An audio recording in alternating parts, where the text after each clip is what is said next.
Ang makapal na hamog ng umaga ay nakabitin sa ibabaw ng tubig ng lawa ng Cebu sa timog Cotabato. Ang mamasa-masang hangin ay tumatagos hanggang sa buto. Walang maririnig na ingay. Tanging ang marahang pagaspas ng hangin na nagpapayanig sa mga dahon sa gilid ng lawa. Ngunit sa likod ng katahimikang iyon ay mayroong amoy. Isang kakaibang amoy na masangsang. Mabigat, tila pinaghalong nabubulok na laman at putik. Isang matandang lalaki, si Mang Lando Cruz, ay nakatayo sa kanyang bangka. Inakala niyang ang mabigat na lambat ay puno ng malalaking isda. Ngunit nang hilahin niya ito, tila sandaling huminto ang pagtibok ng kanyang puso. Mula sa ilalim ng tubig ay lumitaw ang isang luma at kulay kapeng sako. At nang bahagyang bumukas ang dulo nito, isang kamay ng tao ang lumabas. Maputla at naninigas.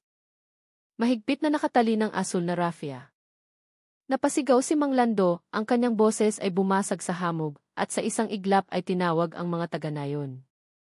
Ang payapang lawa ng Cebu ay naging isang impyernong kagigising lamang. Ang tunog ng sirena, mga ilaw ng pulis, at mga iyak ay naghalo-halo. Ngunit walang sinuman ang nakaalam. Ang gabing iyon ay simula pa lamang ng isang madilim na lihim na matagal nang nakalibing sa ilalim ng lawa. Ang umagang iyon, ang hamog ay bumaba na parang isang puting kurtina na tumatakip sa buong ibabaw ng lawa ng Cebu. Ang tubig nito ay tila payapa, ngunit ang hangin sa ibabaw nito ay may dalang kakaibang lamig. Isang lamig na hindi mula sa panahon, kundi mula sa isang bagay na hindi nakikita. Sa gitna ng lawa, isang maliit na bangkang gawa sa kahoy ang marahang dumudulas. Nakatayo rito ang isang matandang lalaki na nagngangalang Mang Lando Cruz, isang mangingisda na kalahating siglo nang nabubuhay mula sa tubig ng lawa. Ang kanyang mga kamay ay puno ng peklat mula sa mga tali ng lambat. Ang kanyang balat ay maitim dahil sa araw, ngunit ang kanyang mga mata ay matalas na parang agila, kabisado ang bawat alon ng tubig. Mukhang panahon na naman ng malalaking isda, mahinang bulong niya habang inihagis ang lambat sa gitna ng tubig. Ang lambat ay perpektong bumagsak, kumalat na parang isang higanting payong sa ibabaw ng lawa na kumikinang na parang pilak. Hinila ni Mang Lando ng dahan-dahan, kasabay ng ritmo ng kanyang mabigat na paghinga, ngunit sa pagkakataong ito ay may kakaiba siyang naramdaman. Ang tali ng lambat ay tila hinihila pabalik ng isang bagay mula sa ilalim. Huminto siya sandali at muling hinila. Mabigat. Masyadong mabigat para sa isda. Baka sumabit sa bato ang lambat, naisip niya. Kahit may masamang kutob, pinigil niya ang kanyang hininga at muling hinila. Tumulo ang pawis sa kanyang noo kahit na malamig pa ang hangin. Nang magsimulang lumitaw ang lambat sa ibabaw, nakita niya ang isang bagay na kulay kape at luma na sumabit sa pagitan ng mga sinulid. Isang sako na mahigpit na nakatali. Lumapit siya, yumuko sa gilid ng bangka, sinusubukang tanggalin ang sako mula sa lambat. Ngunit nang bahagyang bumukas ang dulo ng sako, nanigas ang kanyang paningin. Isang kamay ng tao ang lumabas. Maputla na parang kandila. Ang mga daliri ay naninigas at nakaturo sa langit. Sa kanyang pulso, nakapulupot pa rin ang asul na tali ng raffia. Biglang napaatras si Mang Lando. Halos tumaob ang kanyang bangka. Hirap siyang huminga. Nanlaki ang kanyang mga mata sa takot. Hindi pa siya nakakita ng ganito sa buong buhay niya. Diyos ko po, garalgal niyang bulong. Gusto niyang sumigaw, ngunit ang kanyang boses ay nilamon ng hamog. Makalipas ang ilang segundo, nagawa niyang magsalita, tinatawag ang mga tao sa pampang. Tulong! May bangkay, umalingaw ang kanyang boses, tumalbog sa mga gilid ng burol sa kabilang ibayo. Ang mga residente ng Barangay Tala na nakarinig ay agad na tumakbo patungo sa pampang. Ang ilan ay may dalang flashlight at lampara. Kasama sa kanila si Mang Cardo, ang tanod ng barangay na katatapos lang i-on ang kanyang two-way radio. Nakita niya si Mang Lando mula sa malayo. Ang mukha nito ay puno ng pagkasindak at alam niyang may malaking nangyari. Nang hilahin nila ang bangka sa pampang, lahat ay natahimik. Ang sako ay inilagay sa basang lupa. Walang sinumang naglakas loob na hawakan ito. Tanging ang tunog ng mga kuliglig at tubig na tumutulo mula sa lambat ang maririnig. Sa huli, nagbigay ng senyas ang kapitan ng barangay.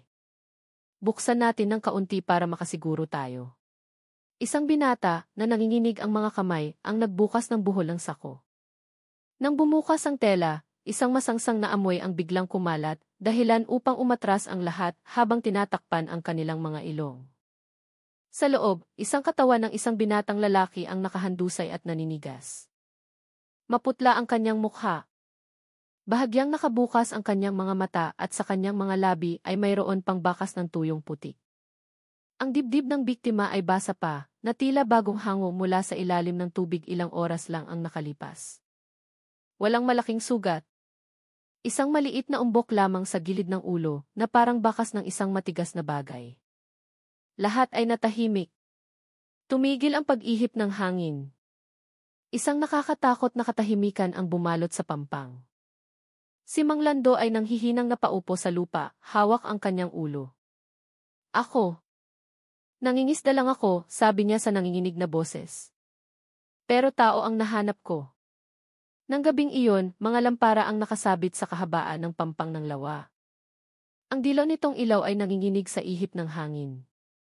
Mula sa malayo, makikita ang pula at asul na mga ilaw na tumatago sa hamog. Dumating ang mga sasakyan ng pulis mula sa himpilan ng Philippine National Police, DI, sa probinsya ng South Cotabato. Bumaba mula sa sasakyan ang isang lalaking may matigas na mukha at matalim na tingin, si Police Major Dante Lacson. Kilala siyang mahigpit ngunit kalmado. Sanay na siyang humawak ng malalaking kaso. Ngunit nang makita niya ang sako sa lupa, kahit siya ay sandaling natigilan. Maglagay agad ng police line. Walang sibilyan ang lalapit, maikli niyang utos. Mabilis na kumilos ang mga miyembro. Ang mga residente ay nakatayo sa malayo, nagbubulungan. May mga tahimik na umiiyak, may mga mahinang nagdarasal. Isang matandang babae ang nagsalita sa nanginginig na boses, matagal nang tahimik ang lawa na ito, pero mukhang may mga galit na kaluluwa pa rin pala itong itinatago. Narinig ni Lacson, ngunit hindi siya tumugon. Alam niyang ang takot ay maaaring magpatuo sa sinuman ng mga kababalaghan, ngunit sa kanyang mga mata, ito ay hindi sumpa. Ito ay gawa ng tao. Hindi nagtagal, dumating si Ilse. Celia Reyes, ang medical legal officer mula sa South Cotabato Provincial Hospital, kasama ang isang maliit na team. Lumuhod siya sa tabi ng sako, maingat na sinusuri.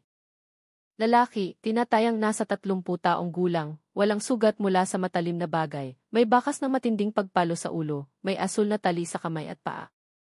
Napakaayos ng pagkakatali. Mabilis na nag-record si Lacson sa kanyang field notebook.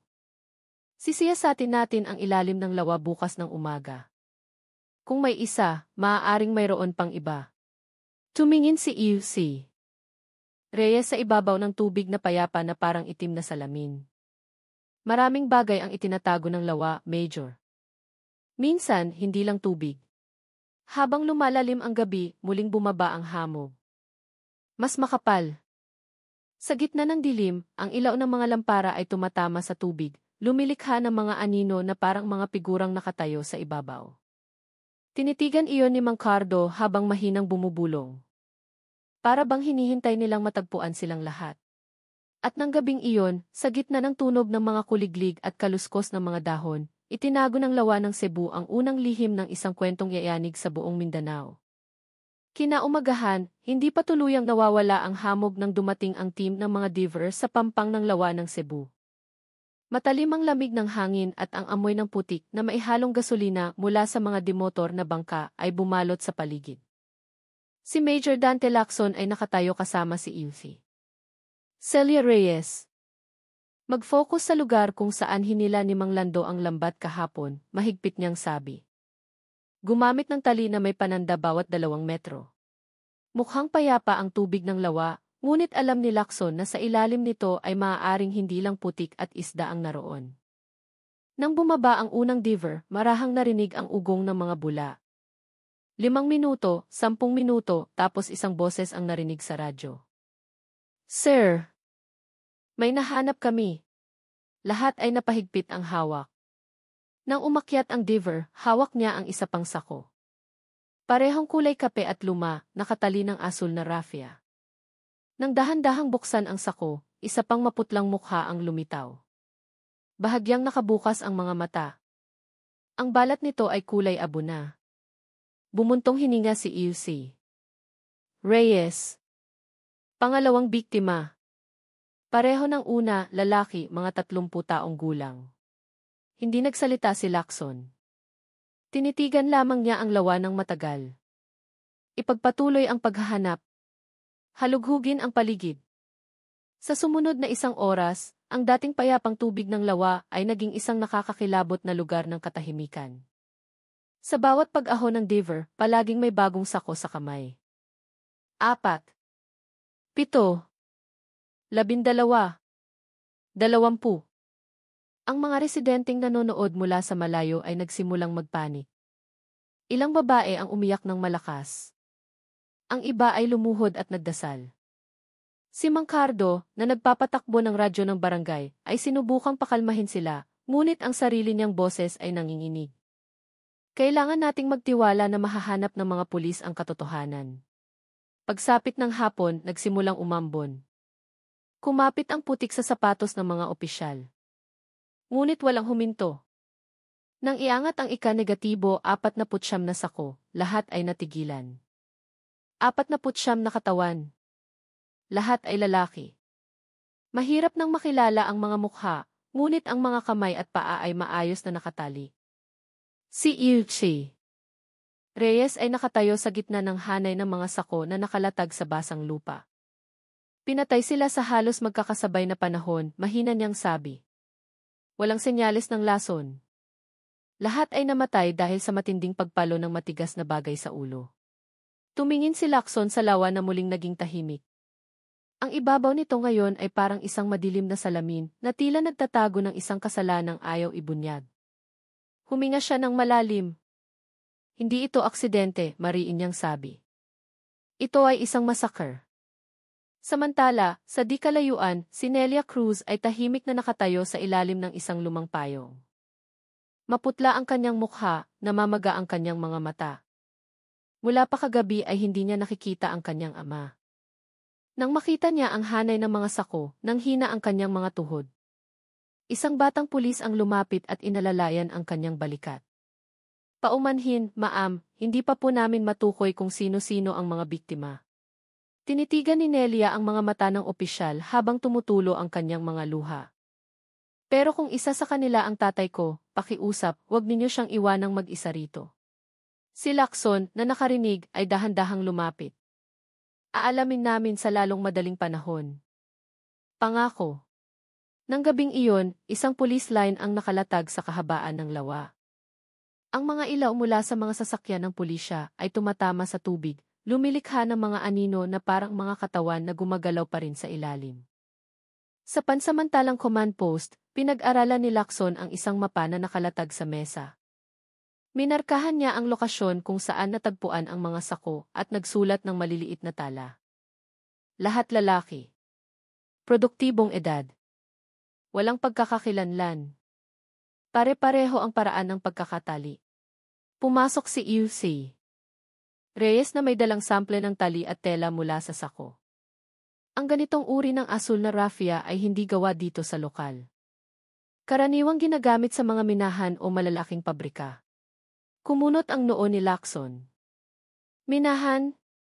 Mahinang sagot ni Ilse Reyes.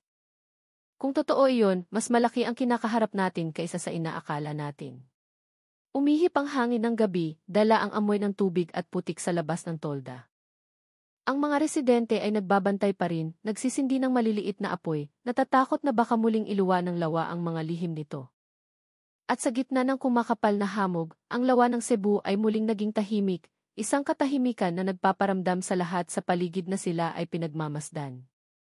Kinaumagahan, huminto ang ulan, ngunit ang langit sa ibabaw ng lawa ng Cebu ay kulay abo pa rin. Sa post ng tolda, si Major Dante Lacson ay nakaupo at nakatitig sa pansamantalang ulat, malamig na ang kape sa kanyang tasa. Binasa niya muli ang listahan ng mga biktima, lahat lalaki, edad 20 hanggang 40. Walang pagkakakilanlan, walang sinumang may dalang pitaka o dokumento. Pumasok si Ilse Celia Reyes na may dalang isang malinaw na plastik na naglalaman ng isang maliit na bagay. Natagpuan namin ito sa putik sa ilalim ng lawa, sabi niya. Kinuha ito ni Lacson. Sa loob ng plastik ay may isang piraso ng matigas na plastik na kasing laki ng palad. Kupas na ang kulay, ngunit mababasa pa rin ang malabong sulat, Minagi. Matagal na tinitigan ni Lacson ang bagay na iyon. Ni para saan? Hindi ko alam, pero ang uri ng plastik ay parang label sa pang-industriyang kaligtasan. Hindi ito gamit sa bahay, sagot ni Easy. Reyes. Dahan-dahang tumango si Lacson. Alam niyang bawat maliit na detalye ay maaaring maging susi. Kailangan nating alamin kung ilang aktibong minahan ang mayroon sa rehiyong ito. Sa labas ng tolda, ilang residente ang dumating na may dalang pagkain para sa team. Ngunit ang kanilang mga mukha ay puno pa rin ang takot. Isang lalaking nasa katanghali ang gulang ang lumapit. Sir, mahina niyang sabi. 2 buwan na ang nakalipas, maraming kabataan mula sa kabilang baryo ang umalis para magtrabaho sa isang minahan ng ginto sa direksyon ng kagubatan ng Bundok Diwata. Hindi na sila nakabalik. Agad na napaayos ng upo si Lacson. Minahan ng ginto? Saan? Sabi po nila minahan ng bayan, sir, pero malaking proyekto raw. May nagdala pa ng polyeto, nakasulat Golden Horizon Mining Corp. Ang pangalang iyon ay tumatak sa isipan ni Lacson. Agad niya itong isinulat sa kanyang notebook. Kung may koneksyon nga, hindi lang mga taga rito ang mga biktima. Samantala, dumating ang kanyang kanang kamay, si Lieutenant Marco Villanueva, na may bagong balita. Sinundan namin ang daan sa hilagang bahagi, sir.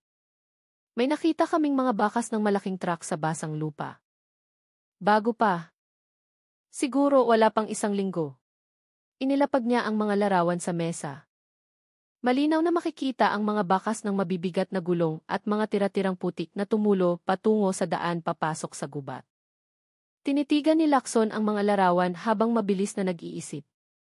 Saan papunta ang direksyon ng mga gulong na ito? Papasok sa kabundukan ng Diwata, sir. Sa lugar ng isang lumang minahan na isinara noong 2013. Tumingin si EUC. Reyes sa kanila. Kung ganoon, maaaring ang lugar na pinagtapunan ng mga bangkay ay dulo lamang ng isang malaking kadena. Tumayo si Lacson. Pupuntahan natin ang lugar na iyon mamayang hapon. Huwag nang maghintay ng bukas. Pagsapit ng tanghali, muling kumapal ang mga ulap. Maputik at mahirap ang daan papunta sa gubat. Ang daan ng lupa ay maihalong mga ugat. Ang amoy ng nabubulok na dahon ay pumuno sa hangin. Pagkatapos ng 1 oras, nakarating sila sa isang lumang kubo na may mga dingding na kinakalawang na yero. Ang pintuan ay nakatabingi na tila matagal nang hindi nagagalaw. Binuksan ni Villanueva ang kanyang flashlight, itinutok ang liwanag sa buong silid. Sa sahig, may mga walang lamang sako na katulad ng mga natagpuan sa lawa. Sa isang sulok, may isang malaking timba na puno ng tuyong putik na amoy metal. Yumuko si Lacson, sinusuri ang isang malaking bato sa harap ng pinto. Mayroon itong mapulang mansa na tuyo na. Lumuhod si EUC. Reyes, pinunasan ito ng kaunti gamit ang isang tela. Hindi nawala ang kulay. Dugo ito, mahina niyang sabi. Biglang tumahimik. Ang hangin mula sa labas ay pumasok, dala ang amoy ng basang gubat. Tumayo ng tuwid si Lacson, tinitingnan ang paligid. Ginamit ang lugar na ito. Hindi lang ito isang abandonadong kubo. Tumingin siya sa dingding, nakita ang mga bakas ng pako at putol na tali na nakabitin. Dito sila itinali bago dalhin sa lawa, bulong niya. Naglakad si Villanueva sa likod ng kubo at nakakita ng isang maliit na tabla na nakabitin at halos sira na. Nakasulat dito ang malaking letrang TE na may kupas na pulang pintura. Ipinakita niya ito kay Lacson. Parehong letra sa piraso ng plastik, sir. Matagal na tinitigan ni Lacson ang tabla. Nagsimulang umambon, tumutulo sa malalaking dahon sa ibabaw ng kanilang mga ulo. Sandali siyang pumikit, pinipigilan ang galit na nagsisimulang mamuo. Minagi, mahina niyang sabi. At ito ang kubogi. Sa kanyang handheld radio, narinig ang boses ni Mang Cardo mula sa nayon, nag-uulat ng isang bagay mula sa kanyang transmitter. Major, kagabi nakasagap ako ng kakaibang signal ng radyo mula sa direksyon ng hilagang gubat. May boses ng lalaki na nagsasabing handa na ang kargamento ngayong gabi, dadaan sa tulay na kahoy. Tumingin si Lacson kay Villanueva. Iyon ang parehong daan, hindi ba, sir? Sagot niya, tensyonado. Hinigpitan ni Lacson ang hawak sa radyo. Sige, babantayan natin ang daan na iyon ngayong gabi. Kung may dumaan, malalaman natin kung sino ang nag-operate pa. Lumakas ang ulan. Sa di kalayuan, umugong ang kulog. Ang lumang kubo ay tahimik na nakatayo sa gitna ng gubat. Ngunit para kay Lacson, ito ay isang piping saksi sa isang krimen na mas madilim pa kaysa sa kanyang maiisip. At sa labas, sa likod ng hamog ng kagubatan ng Mindanao, may isang taong nakikinig sa bawat hakbang nila. Mabilis na dumilim sa kagubatan ng bundok Diwata. Nag-iwan ng ulan ng amoy ng basang lupa na tumatago sa ilong. Sa pansamantalang command post, si Major Dante Lacson ay nakaupo sa harap ng isang nakalatag na mapa. Ang radyo ay nakabukas sa tabi niya. Mahinang narinig ang boses ni Mang Cardo mula sa speaker. Lumitaw ulit ang signal, Major. Pareho ang boses. Binanggit nila ang tulay na kahoy at kargamento ngayong gabi. Tiningnan ni Lacson ang kanyang relo, 8 oras. Nagbigay siya ng senyas kay Lieutenant Villanueva at sa 2 pang miyembro. Kikilos na tayo ngayon. Huwag buksan ang mga ilaw hanggang makarating sa tulay. Madilim ang daan patungo sa tulay na kahoy. Tanging maliliit na flashlight ang nagbibigay liwanag. Maputik ang lupa. Ang tunog ng mga palaka at kuliglig ay humalo sa tunog ng kanilang mabibigat na hakbang. Nang makarating sila, isang mahinang tunog ng makina ang narinig mula sa hilaga. Itinaas ni Lacson ang kanyang kamay, senyales na manahimik. Sa likod ng mga palumpong, lumitaw ang mga ilaw ng isang truck. Dahan-dahan itong dumaan, walang plaka. Sa likod, may mga nakatambak na malalaking sako na natatakpan ng itim na lona. Matalim na tumingin si Lacson, naghihintay ng tamang oras. Nang dumaan ang truck sa gitna ng tulay, mabilis siyang nagbigay ng senyas. 2 sasakyan ng pulis ang humarang sa daan mula sa magkabilang direksyon. Hinto! Pulis, sigaw ni Villanueva. Biglang huminto ang truck. 2 lalaki ang tumalon mula sa kabina at sinubukang tumakbo, ngunit agad silang nahuli. Binuksan ni Lacson ang itim na lona, pinipigil ang hininga. Sa ilalim, hindi mga walang lamang sako kundi mga kagamitan sa pagmimina na puno ng putik at ilang maliliit na sako na naglalaman ng lupang maihalong mga batong ginto. Hindi ito ordinaryong kargamento, bulong ni Lacson. Itinaas niya ang isang mabigat at basang sako. Sa dulo nito, nakita ang isang piraso ng asul na raffia. Katulad ng taling natagpuan sa mga katawan ng biktima. Nanginginig ang isa sa mga driver ng truck ng tanungin. Inutusan lang po akong maghatid ng gamit, sir. Galing sa post ng Golden Horizon Mining. Sino ang nag-utos sa iyo? Isang taong nagngangalang Ricardo Maliksi. Ang pangalang iyon ay nagpatahimik sa silid. Tumingin si Lacson kay Villanueva. Isulat mo ang pangalang iyon. Aalamin natin kung sino siya. Kinaumagahan, nagtungo si Lacson at Villanueva sa General Santos City, kung saan nakarehistro ang opisina na umano ipag-aari ng Golden Horizon Mining Corp. Ang gusali ay isang luma at inuupahang bahay lamang. Kalawangin na ang pangalan sa tarpaulin at nakalock ang pinto. Isang ginang na may-ari ng bahay ang lumabas mula sa likod ng bakod. 2 buwan nang walang tao dyan, sir. Dati may 3 lalaki na madalas dumating tuwing gabi, may dalang mga maleta at computer, tapos aalis. Hindi na bumalik. Tumingin si Lacson sa paligid. Nakita niya ang mga nakakalat na polyeto sa sahig. Kinuha niya ang isang buo pa. Nakasulat dito ng malaki, Golden Horizon Mining Corp. Minahan ng ginto para sa bayan. Mataas na sahod, may kasamang pagkain at tirahan. Tumingin siya kay Villanueva. Sapat na ang ebidensya. Hindi ito kumpanya, ito ay isang patibong. Pagsapit ng hapon, dumating ang ulat mula kay Isi Reyes. Ang pagsusuri sa sample ng lupa sa sako ng mga biktima ay eksaktong tumugma sa uri ng bato mula sa lumang minahan sa bundok Diwata, 2 kilometro lamang mula sa kubong may dugo. Kaya, nagmimina sila sa ipinagbabawal na minahan, sabi ni Villanueva. Tumango si Lacson. At nang isara ang operasyon, inalis nila ang lahat ng manggagawa para walang saksi. Nang gabing iyon sa command post, muling umulan. Dumating si Nelia Cruz na may dalang isang lumang sobre na natagpuan niya sa silid ng kanyang ama. Sa loob nito, isang polyeto na may parehong logo ng Golden Horizon Mining. Nanginginig ang kamay ni Nelia nang ibigay ito. Sabi ni Itay, magtatrabaho lang siya pansamantala sa minahan na ito. Gusto lang niyang ayusin ang bubong ng bahay namin. Mahina ang kanyang boses. Tiningnan siya ni Lacson nang may pakikiramay. Titiyakin namin na makakamit nilang lahat ang hustisya. Kasama na ang iyong ama. Nang umalis si Nelia, tinitigan ni Lacson ang malaking mapa sa mesa. Ang mga pulang linya ay nagpapakita ng daan sa gubat patungo sa lumang minahan. Gumagamit sila ng saradong sistema, mahina niyang sabi kay Villanueva. Ang mga manggagawa ay kinukuha sa gabi at pagkatapos ay nawawala. Walang opisyal na tala. Tumingin sa kanya ng seryoso si Villanueva. Kung ganoon, hindi na tayo naghahanap ng karaniwang salarin sa pagpatay, sir. Tumango si Lacson. Tama. Hinahabol natin ang isang sindikato ng human trafficking. Kumidlat sa labas ng tolda, kumurap ang ilaw. Ang ulan ay tumama sa yero na parang tunog ng orasan. Sa ilalim ng dagundong na iyon, tinitigan ni Lacson ang piraso ng plastik na may nakasulat na Minagi na ngayon ay nakasabit sa evidence board. Para sa kanya, ang letrang TE ay hindi lamang isang simbolo ng minahan. Ito ay tanda ng malalaking sugat na nagsisimulang bumukas sa puso ng kagubatan ng Mindanao. At nang gabing iyon, alam niyang nagsisimula pa lang ang pagtugis. Kinaumagahan, muling bumaba ang makapal na hamog, tinatakpan ang mga burol ng bundok Diwata.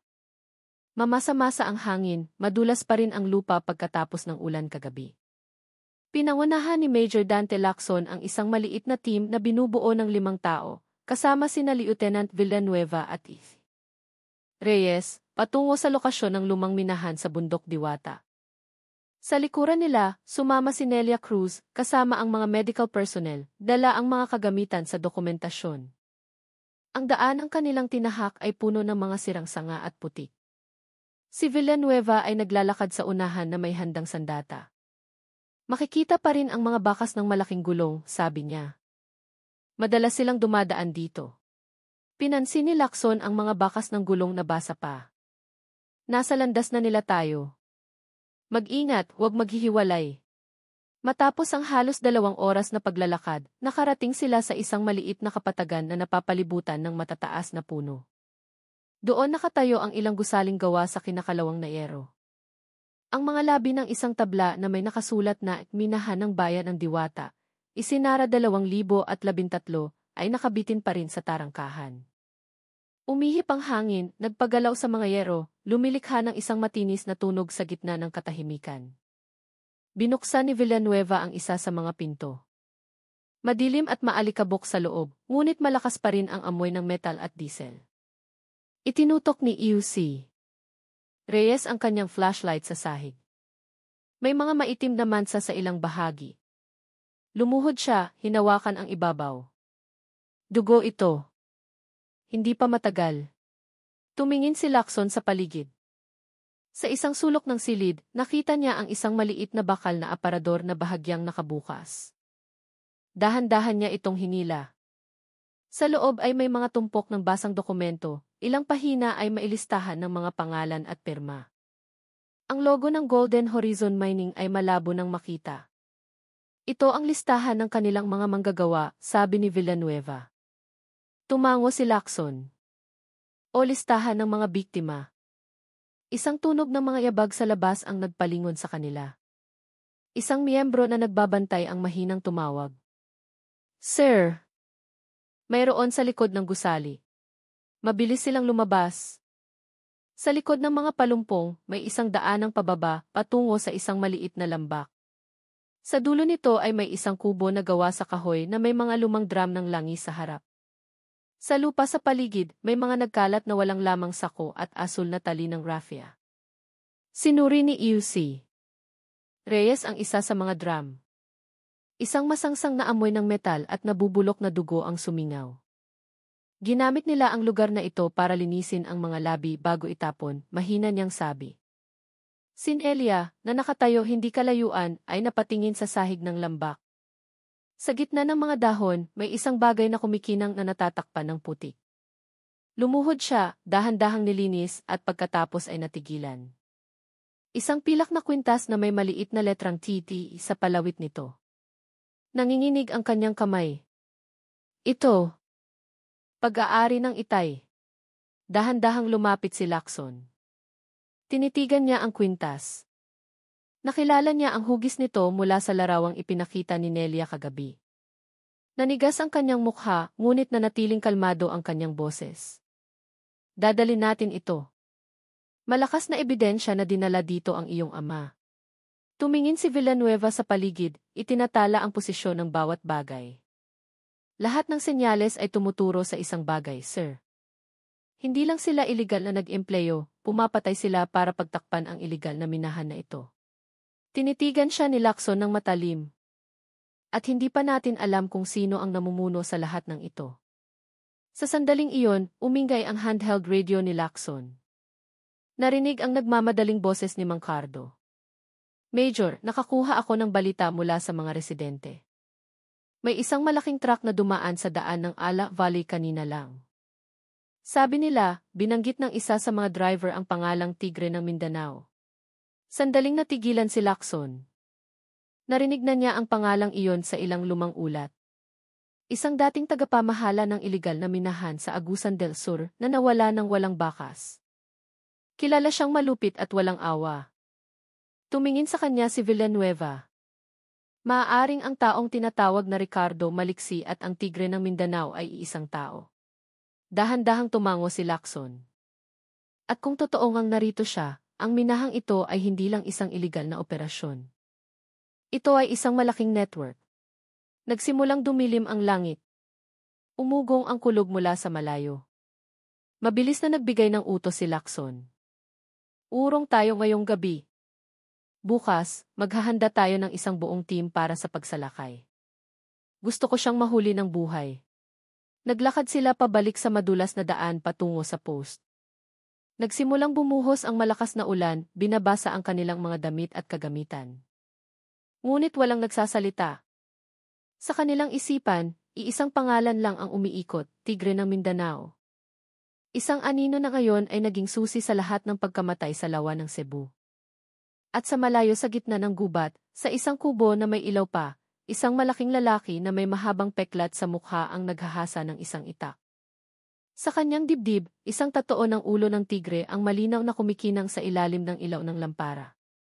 Mumiti siya ng bahagya, na para bang alam na niya kung sino ang paparating para hanapin siya. Hindi pa tumitila ang ulan mula pa kagabi. Sa pansamantalang command post, ang ilaw ng lampara ay sumasayaw sa ihip ng hangin. Si Major Dante Lacson ay nakatayo sa harap ng isang malaking mapa na puno ng mga pulang linya. Bawat tuldok ay nagmamarka ng isang lokasyong natagpuan na nila, at lahat ay bumubuo ng isang landas patungo sa isang lugar sa hilaga ng bundok Diwata. Doon, ayon sa lahat ng pahiwatig, ang sentro ng lihim na minahan ng Tigre ng Mindanao. Pumasok si Lieutenant Villanueva na may dalang basang folder. Sir! Dumating na ang ulat mula sa butuan. Ang pangalang Ricardo Maliksi ay nakarehistro bilang dating tagapamahala ng iligal na minahan ng ginto sa Agusan del Sur. Binansagang Tigre ng Mindanao dahil sa tatoo sa kanyang dibdib at sa kanyang malupit na reputasyon. Matagal na tinitigan ni Lacson ang folder. Kung gayon, ang taong ito ay talagang nabubuhay ng palipat-lipat sa ilalim ng lupa, mula sa isang iligal na minahan patungo sa isa pa. Habang inihahanda nila ang estratehiya sa pagsalakay, sinusuri ni Izzy Reyes ang ilang larawan ng mga biktima sa mesa. Itinuro niya ang mga bakas ng sugat sa pulso na lahat ay magkakatulad. Asul na tali ng raffia na may dobleng buhol. Ang ganitong buhol ay karaniwang ginagamit sa malalaking minahan para itali ang mga sako ng bato. Tumango si Lacson. Kaya bawat bangkay ay itinali gamit ang kanilang sariling kagamitan sa trabaho. Biglang isang miyembro ang nagmamadaling pumasok sa tolda. Sir! May natagpo ang isang tao ang mga residente sa tabi ng ilog sa ibaba ng burol. buhay pa pero malubha ang mga sugat. Agad na umalis si Lacson at Ilse Reyes kasama ang isang maliit na team. Matapos ang kalahating oras na paglalakbay sa madulas na daan, nakarating sila sa isang maliit na kubo na gawa sa kawayan kung saan inaalagaan ng mga residente ang lalaki. Payat ang kanyang katawan, sunog sa araw ang kanyang balat, at puno ng sugat ang kanyang mga paa at kamay. Sa kanyang pulso, mayroon pa ring bakas ng pagkakatali ng asul na raffia. Anong pangalan mo? Malumanay na tanong ni Lacson. Sa garalgal na boses, sumagot ang lalaki, John John. John John po. Agad na sinuri ni Ilse Reyes ang kanyang pulso. Nawalan siya ng maraming likido. Pero gising na gising pa. Matapos bigyan ng tubig, nagsimulang magkwento si John John sa mahinang boses. 3 buwan na ang nakalipas, ni-recruit ako para magtrabaho sa minahan ng isang taong nagpakilalang taga Golden Horizon Mining. Pinangakuan kami ng malaking sahod. Pero pagdating sa gubat, nagbago ang lahat. Pinilit kaming magtrabaho araw at gabi, naghuhukay ng lupa gamit ang aming mga kamay.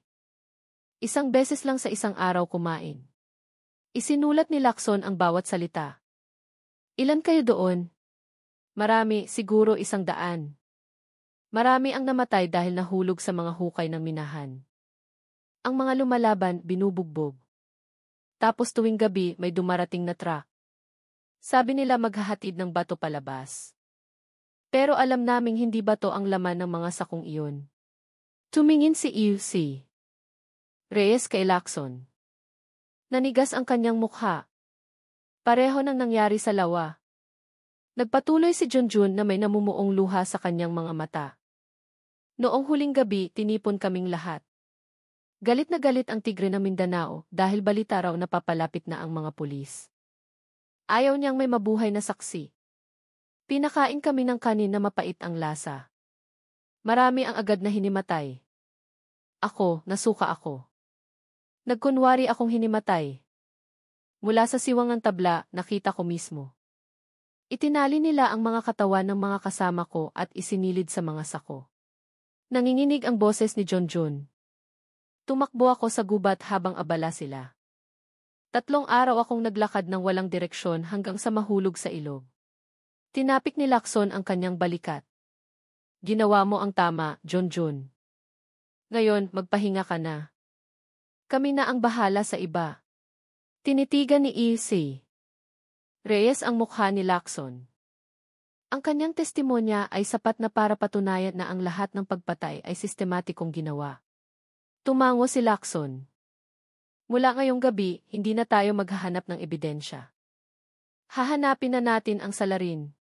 Pagbalik sa post, tinawag ni Lacson ang lahat ng miyembro. Ang target natin ay malinaw. Bukas ng madaling araw, sasalakayin natin ang pangunahing lokasyon ng minahan sa hilaga ng Burol. Tiyaking ligtas ang lahat ng komunikasyon at walang sibilyan na makikialam. Huhulihin natin ang tigre ng Mindanao ng buhay. Tumingin sa kanya si Villanueva. Paano kung armado siya, sir? Malamig na sumagot si Lacson. Hindi dapat matakot sa bala ang hustisya. Sa labas ng tolda, nagsimulang tumila ang ulan. Dala ng hangin ang isang malayong dagundong mula sa direksyon ng burol, na parang tunog ng isang makina na patuloy na gumagana sa sinapupunan ng lupa. Tumingin si Lacson sa direksyong iyon. Matalim ang kanyang mga mata. Alam niyang sa likod ng tunog na iyon, naghihintay ang tigre ng Mindanao. Marahil ay alam na niyang darating sila. At sa ilalim ng madilim na langit ng Mindanao, opisyal na nagsimula ang operasyon Mata ng Gubat. Madaling araw, makapal na hamog ang bumalot sa mga dalisdis ng bundok Diwata, itinatago ang lahat ng gumagalaw sa ilalim nito. Sa pangunahing post, si Major Dante Lacson ay nakatayo sa harap ng kanyang mga tauhan. Tensyonado ngunit kalmado ang kanyang mukha. Sa kanyang kamay, isang maliit na mapa na tupi-tupi. Papasok tayo mula sa 2 direksyon. Team 1, sa pamamagitan ng ilog sa silangan, sa pamumuno ni Villanueva. Team 2, kasama ako, dadaan sa kanlurang dalisdis. Ang ating layunin ay hanapin ang pangunahing minahan at siguruhin ang tigre ng Mindanao ng buhay. Walang sigawan. Tanging mga maikling tango. Alam ng lahat na mapanganib ang operasyong ito. Bandang ika-4 ng umaga, nagsimula silang kumilos. Ang mga yabag ay lumubog sa maputik na lupa. Ang tunog ng mga kuliglig at pagaspas ng hangin ang tanging musika sa gitna ng gubat. Mula sa malayo, maririnig ang mahinang ugong ng isang mabigat na makina. Palatandaan iyon na malapit na sila. Si Villanueva, na namumuno sa team sa ilog, ay nag-ulat sa pamamagitan ng radyo. Nakikita namin ang manipis na usok sa direksyong Hilagang Kanluran. Posibleng lokasyon ng aktibong minahan. Mahinang sumagot si Lacson. Huwag munang lumapit. Hintayin ang aking senyas. Nang makarating sila sa tuktok ng burol, ang tanawin sa ibaba ay nagpatahimik sa lahat. Sa lambak, mga malabong ilaw ang kumikislap sa gitna ng mga puno. Dose-dose ng mga kubong yero ang nakatayo ng walang ayos. Ang usok mula sa mga metal na tsimenya ay pumapailan lang sa hangin. Ang tunog ng makina ay maihalong tunog ng martilyo at magaspang na sigawan. Aktibo pa ang minahan. Ibinaba ni Lacson ang kanyang largabista. Hindi nila alam na narito tayo. Ito na ang ating pagkakataon. Bumulong si EUC. Reyes sa likuran niya. Posibleng may mga manggagawa pang buhay, sir. Tumango si Lacson. Iyon ang pangunahing prioridad. Dahan-dahang bumaba ang team sa dalisdis. Bawat hakbang ay maingat na kinakalkula. Sa unahan, 2 miyembro ang nagpatulog sa unang bantay gamit ang tranquilizer gun. Walang tunog maliban sa ihip ng hangin. Habang papalapit sila sa lugar ng minahan, ang amoy ng diesel at lupa ay matalim na humalo sa hangin. Sa loob ng pinakamalaking kubo, makikita ang ilang lalaking nakaitim na uniforme na nagbubuhat ng malalaking sako patungo sa isang butas ng minahan. Sa gitna nila, nakatayo ang isang matangkad na lalaki. Bahagyang natatakpan ang tela ang kanyang mukha, ngunit sa kanyang dibdib, malinaw na makikita ang tatoo ng ulo ng tigre sa ilaw ng lampara. Bumulong si Villanueva sa radyo. Visual confirmed. Target sighted. Nasa lokasyon ang tigre ng Mindanao. Kinuyom ni Lacson ang kanyang kamao. Hintayin nating pumasok siya sa sentro ng minahan. Pagkatapos, saka tayo susugod. Ngunit bihira ang tadhana na sumunod sa plano. Isang bantay ang biglang nakakita ng mga bakas ng sapatos sa basang lupa malapit sa bakod na kawayan. Yumuko siya, tinutukan ng flashlight ang lupa, at pagkatapos ay tumingin sa direksyon ng mga palumpong kung saan nagtatago ang team ni Lacson. Isang iglap, sumigaw siya, may tao. Pulis! Ang katahimikan ay biglang naging kaguluhan. Sumabog ang mga putok ng baril, bumasag sa umaga. Nagliparan ang mga ibon mula sa mga puno. Agad na nagbigay ng senya si Lacson. Sugod! Kumilos ang team, nagpaputok sa ere para guluhin ang atensyon. Ang makapal na usok mula sa makina ng minahan ay nagpahirap sa paningin. Tumakbo si Lacson sa pagitan ng mga sako, umasok sa pangunahing gusali. Sa loob, handa na ang tigre ng Mindanao na may hawak na baril. Malamig ang tingin ng kanyang mga mata. Sa wakas, dumating ka ng mag-isa, sabi niya habang tumatawa ng bahagya. Itinutok ni Lacson ang kanyang pistola. Wala ka nang matataguan, maliksi. Ngumisi ito. Hindi ako nagtatago. Ako ang naghahari dito. Muling umalingaw ang mga putok. Si Villanueva at 2 miyembro ay pinipigilan ang mga bantay sa labas, habang si Lacson ay direktang nakaharap sa lalaking may tatoo. Nagpaikot-ikot sila na parang 2 maninilang handang sumakmal. Unang nagpaputok ang tigre. Ang bala ay tumama sa pader na metal. Malakas ang alingawngaw. Gumulong si Lacson sa gilid, gumanti ng putok, tinamaan ang balikat ng kalaban. Umatras ang lalaki, dumaloy ang dugo mula sa sugat, ngunit hindi nawala ang ngiti sa kanyang labi. Akala mo susuko ako? Hindi. Pero ngayong gabi, hindi ka na makakatakas. Pumasok si EUC. Reyes at 2 medical personnel mula sa likod, sinasagip ang ilang payat na manggagawa na nakatali sa isang sulok. Samantala, nagpapatuloy pa rin ang labanan sa labas. Nagawang mapabagsak ni Villanueva ang 3 bantay. Ngunit isang truck ang sumusubok tumakas sa daan ng ilog. Huwag ninyong hayaang makatakas, sigaw ni Lacson sa radyo. Isang maliit na pagsabog ang narinig sa silangan. Itim na usok ang umakyat sa langit. Huminto ang ugong ng makina ng minahan. Sa sandaling iyon, tinitigan ni Lacson ang tigre ng Mindanao na ngayon ay nasa sulok na sa harap ng butas ng minahan. Tinitigan siya ng lalaki ng may galit. Akala mo ba mahuhuli mo ako at matitigil na ito? Tutubo lang ang mga bagong minahan sa ibang lugar. Kailangan ng mundo ng dugo para sa ginto nito. Lumapit si Lacson, itinutok ang pistola sa lalaki. Marahil. Pero ngayong gabi, sapat na ang dugo mo para pigilan ang isang henerasyon ng demonyo. Isang hakbang pa, sinubukang itaas ng tigre ang kanyang baril, ngunit mas mabilis si Lacson. Isang putok ang umalinggaw-ngaw. Tumilapon ang katawan ng lalaki sa lupa.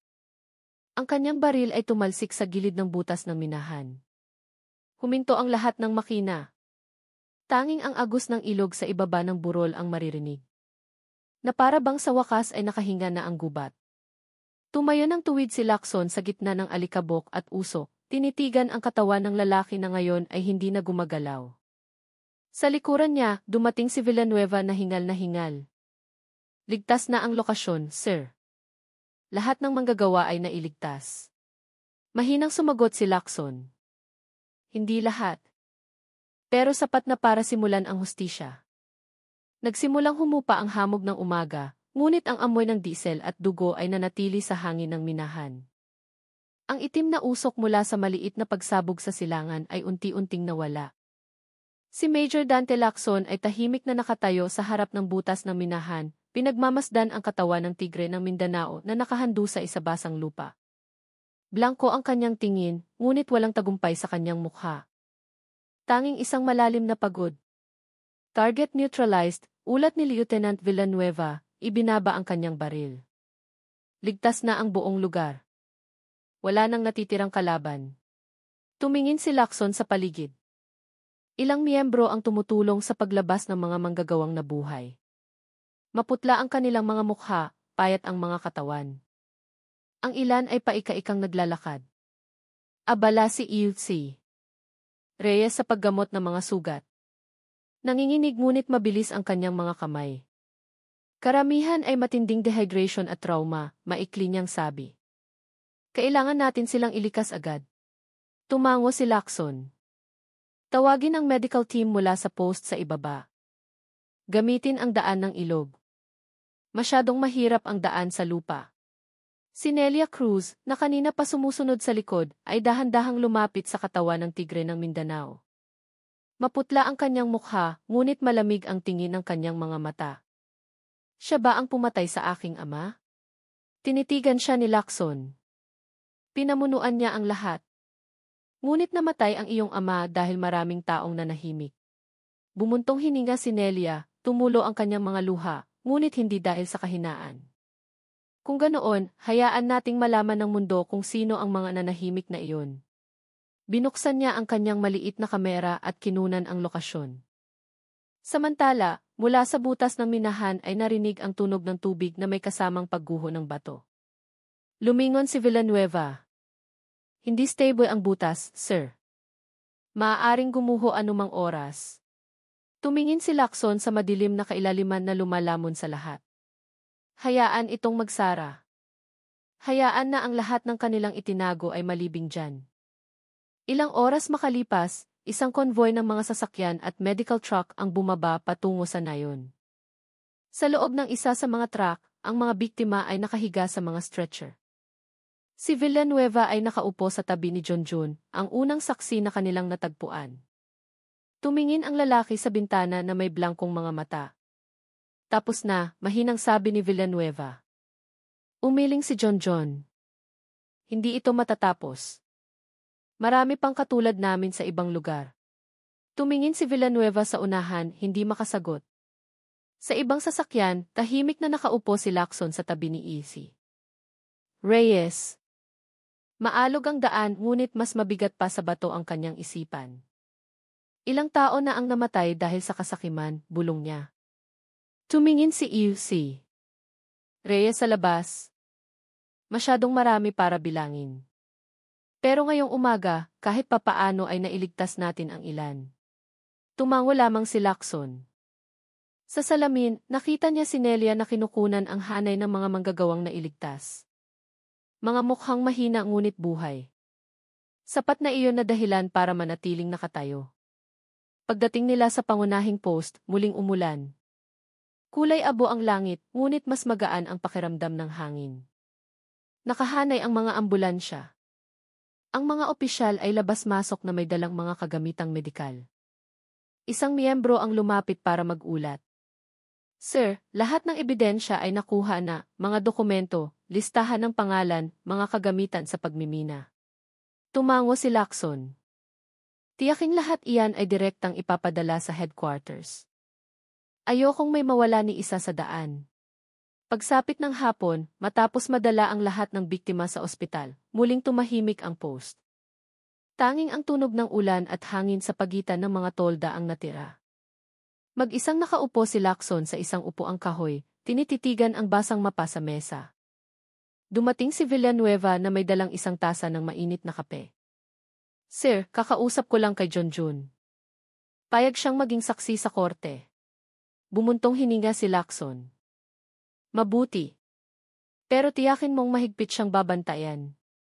Ang taong kasinlupit ng Tigre ng Mindanao ay tiyak na may mga tauhan pang gumagala. Tumingin ng seryoso si Villanueva. Kung mayroon pa, hahabulin natin sila hanggang sa dulo ng gubat. Lumabas si Ilse Reyes na may dalang kapote. Sinuri ko na ang lahat ng biktima. May isang kakaibang bagay. Lumingon si Lacson. Ano iyon? Karamihan sa kanila ay may maliliit na sugat sa liig, bakas ng iniksyon.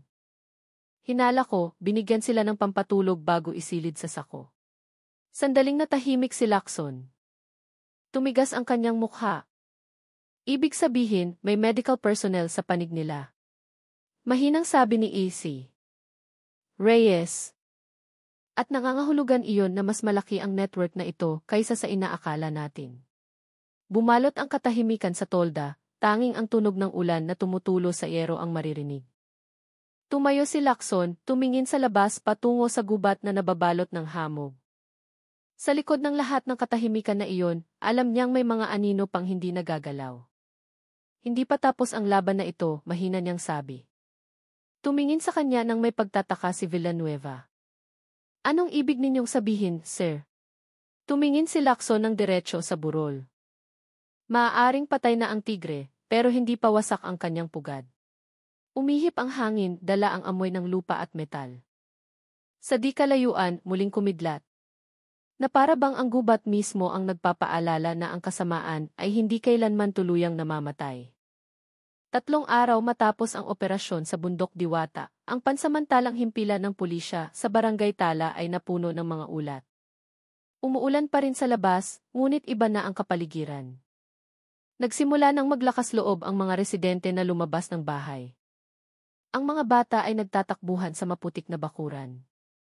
Ngunit sa loob ng commandant, hindi pa rin nawawala ang tensyon. Si Major Dante Lacson ay nakaupo sa harap ng tumpok ng mga dokumento. Sa harap niya, isang malaking mapa ang nakabukas na may mga pulang tuldok na umaabot mula sa Bundok Diwata hanggang sa hangganan ng kagubatan ng Ilog Sepaka. Mahina niyang tinapik ang mapa gamit ang dulo ng lapis. Ito ang daanan ng mga materyales sa pagmimina. At tingnan ninyo, lahat ay patungo sa iisang lugar, isang bodega sa lugar ng hangganan. Kumunot ang noo ni Lieutenant Villanueva na nakatayo sa tabi niya. Ang bodega na iyon ay pag-aari ng isang kumpanya ng transportasyon, sir. Ngunit kakaiba ang mga tala ng permit nito. 3 buwan na ang nakalipas, nailipat ang pagmamay-ari sa isang bagong pangalan, isang taong nagngangalang Ivan Maliksi. Napaangat ng tingin si Lacson, matalim ang kanyang mga mata. Maliksi? Opo, sir. Parehong apelyido ni Ricardo Maliksi, alias Tigre ng Mindanao. Agad na tumahimik ang silid. Si Ilse Reyes, na nag-aayos ng kanyang ulat, ay huminto sa pagsusulat. Maaaring kamag-anak o tagapagmana. Bumuntong hininga si Lacson. Ano man iyon, ibig sabihin hindi pa tapos ang network na ito. Maaaring patay na ang tigre, Ngunit may nakahanda ng pumalit sa kanya. Kinaumagahan din, isang maliit na team ang agad na kumilos patungo sa ilog Sepaka. Sira, madulas, at napapalibutan ng lunti ang mga bangin ang daan. Matapos ang 2 oras na biyahe, nakarating sila sa isang malaking gusaling gawa sa yero na mukhang ordinaryong bodega. Ngunit mula sa likod ng dingding, maririnig ang tunog ng isang generator. Nagbigay ng senyas si Lacson na huminto. Huwag munang pumasok. Suriin natin mula sa likuran. Si Villanueva at 2 miyembro ay umikot sa kanlurang bahagi. Sa pamamagitan ng siwang sa tabla, nakita nila ang isang malaking truck na may logo ng Mabilis Cargo. Isang bagong pangalan ng kumpanya na hindi pa nila narinig. Sa loob ng truck, may mga malalaking sako na katulad ng ginamit sa minahan. Tumingin si EUC Reyes sa loob mula sa isang maliit na siwang. Tingnan ninyo, parehong-pareho ang sako sa mga natagpuan natin sa lawa. Asul na tali ng raffia. Dahan-dahang tumango si Lacson. Nag-operate pa rin sila, pero mas maayos. Habang naghahanda silang pumasok, biglang may narinig na mga yabag mula sa likuran. Isang lalaking nasa katanghali ang gulang na may itim na jacket ang lumitaw habang nakataas ang mga kamay. Huwag kayong magpaputok. Driver lang po ako. Itinutok ni Lacson ang kanyang baril. Sino ang amo mo? Yumuko ang lalaki, nanginginig ang boses. Hindi ko po alam ang pangalan niya. Pero tinatawag siya ng mga tao na anino ng tigre. Madalas siyang dumating tuwing gabi, sakay ng itim na sasakyan na walang plaka. Tumingin si Villanueva kay Lacson. Kaya may tagapagmana nga, sir. Sandaling natahimik si Lacson at pagkatapos ay nagbigay ng senyas. Hulihin siya. Dalhin sa post. Doon natin tapusin. Ngunit bago pa sila makakilos, biglang umugong ng malakas ang makina ng truck mula sa loob ng bodega. May nagpaandar ng sasakyan. Sumigaw si Lacson, kumuha ng pwesto. Sumabog ang mga putok mula sa pangunahing pinto. Tumama ang mga bala sa dingding na yero, umalinggaw-ngaw. Tumakbo si Villanueva sa gilid, mabilis na gumanti ng putok. 2 armadong lalaki ang lumabas mula sa bodega, walang habas na nagpapaputok.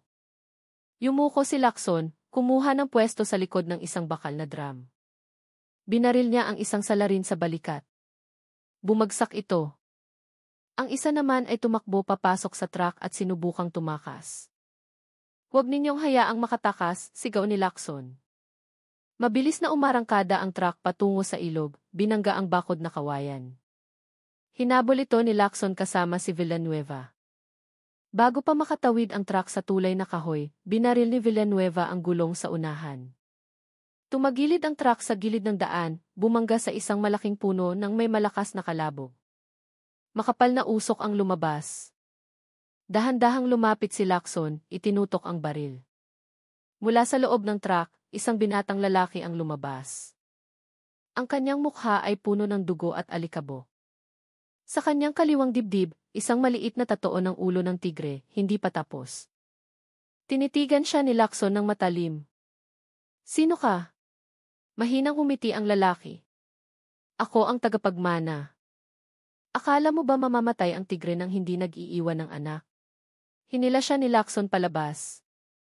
Anak ni Ricardo maliksi. Tumawa lang ng bahagya ang lalaki. Mahuhuli mo ako pero hindi kaming lahat. Amin pa rin ang gubat na ito. Bago pa makasagot si Lacson, hinimatay ang lalaki. Sa bulsa ng kanyang jacket, natagpuan ang isang maliit na satellite phone. Binuksan ni Villanueva ang huling mensahe sa screen, ipadala ang kargamento bago mag-umaga.